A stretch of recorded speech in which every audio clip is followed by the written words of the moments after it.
పాలకులు స్థాపించిన కాంగ్రెస్ సంస్థ వారే భారతదేశం వదిలిపెట్టి పోక తప్పదంటూ పిలుపునిచ్చిన సందర్భం క్విట్ ఇండియా ఉద్యమం. 1942 ఆగస్టు 8న ఏఐసిసి సమావేశంలో గాంధీ భారత్ చోడో అంటే భారతదేశాన్ని వదిలిపోండి అని పిలుపునిచ్చారు. ఆగస్టు 9న ప్రధాన నాయకులందరినీ నిర్బంధించిన బ్రిటిష్ ప్రభుత్వం ఉద్యమం చల్లారిపోతుందని భ్రమించింది. అప్పటికే తెల్లవారి అరాచకాలతో విసిగి వేసారిపోయిన సామాన్య ప్రజలు తమ పోరాటాన్ని తీవ్రతరం చేశారు. క్విట్ ఇండియా ఉద్యమ నిర్మాణం సమాయత్తత కోసం బొంబాయిలో జరిగిన సమావేశంలో పాల్గొన్న ఆనాటి గుంటూరు జిల్లా నేతలు కల్లూరి చంద్రమౌళి, వెలుబోలు సీతారామయ్య, పుతుంబాక శ్రీరాములు, అవుతు సుబ్బారెడ్డి, శరణు రామస్వామి తదితరులు తెనాలి వచ్చారు. జిల్లా కాంగ్రెస్ కార్యాలయంలో ఆగస్టు 11న కార్యకర్తలతో సమావేశమయ్యారు. కాంగ్రెస్ అగ్రనేతల అరెస్టులను నిరసిస్తూ ఆగస్టు 12న పట్టణ బంద్కు పిలుపునిచ్చారు. కల్లూరి చంద్రమౌళి, పట్టణ కాంగ్రెస్ అధ్యక్షుడు నన్నపనేని వెంకట్రావు, కార్యదర్శి రావి అమ్మయ్య నేతృత్వంలో తెనాలి తాలూకా హైస్కూల్, భారత్ ట్యుటోరియల్ కాలేజ్ విద్యార్థులు సహా వేలాది మంది ఆ బంద్లో పాల్గొన్నారు. కాంగ్రెస్ నాయకులు స్వయంగా పురవీధుల్లో తిరుగుతూ బంద్ను పర్యవేక్షించారు. రైల్వే స్టేషన్ సమీపంలో తెరిచి ఉన్న హోటల్ను ధ్వంసం చేశారు. పక్కనే స్పెన్సర్ క్యాంటీన్లో ఉన్న మద్యం సీసాలను పగలగొట్టారు.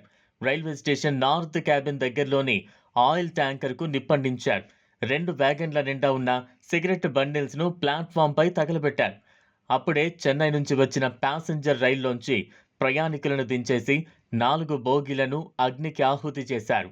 ఉద్యమకారులు రైల్వే స్టేషన్ నుంచి కొత్తపేటలోని సబ్ ట్రెజరీ కార్యాలయానికి వెడుతుండగా ప్రత్యేక పోలీసు బలగాలు అడ్డుకునేందుకు ప్రయత్నించారు. పోలీసులను చూసి ప్రజల ఆవేశం కట్టలు తెంచుకుంది.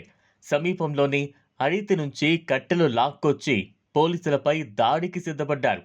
ప్రతిగా పోలీసులు కాల్పులకు తెగబడ్డారు. ఆ కాల్పుల్లో 7 ఉద్యమకారులు ప్రాణాలు కోల్పోయారు.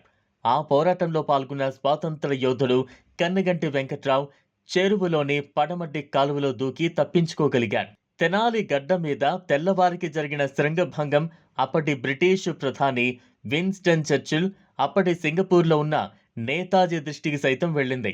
బెర్లిన్, టోక్యో రేడియోలు సైతం తెనాలి పోరాట వివరాలను, వీరుల ప్రాణ త్యాగాల వార్తలను ప్రసారం చేశాయి. ఆ ఘటన తర్వాత తెనాలి పట్టణాన్ని పోలీసులు నెలల తరబడి తమ గుప్పెట్లో పెట్టుకున్నారు. సాయుధ కవాతులతో ప్రజలను హడలగొట్టారు. స్వతంత్ర పోరాట యోధులను అరెస్టు చేసి కఠిన శిక్షలు విధించారు. తెనాలి ప్రజలపై 2 లక్షల రూపాయల సామూహిక జరిమానా విధించి ప్రజలను తీవ్రంగా హింసించి మరీ వసూలు చేశారు.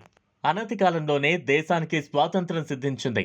తెనాలిలో క్విట్ ఇండియా ఉద్యమంలో ప్రజలు పోలీసులతో పోరాడిన ప్రదేశానికి రణరంగ చౌక్ అని పేరు పెట్టారు. అమరవీరుల స్మృతి చిహ్నంగా 1959లో తెనాలి మున్సిపల్ చైర్మన్ ఆలపాటి వెంకట్రామయ్య అక్కడ 7 స్తూపాలను, తెలుగు తల్లి విగ్రహాన్ని స్థాపించారు. డిసెంబర్ 20న అప్పటి ఏఐసిసి అధ్యక్షుడు కామరాజన్ నాడార్ వాటిని ఆవిష్కరించారు. అప్పట్నుంచి ప్రతి ఏటా ఆగస్టు 12న తెనాలి మున్సిపాలిటీ ఆధ్వర్యంలో అమరవీరుల సంస్మరణ దినాన్ని అధికారికంగా నిర్వహిస్తున్నారు.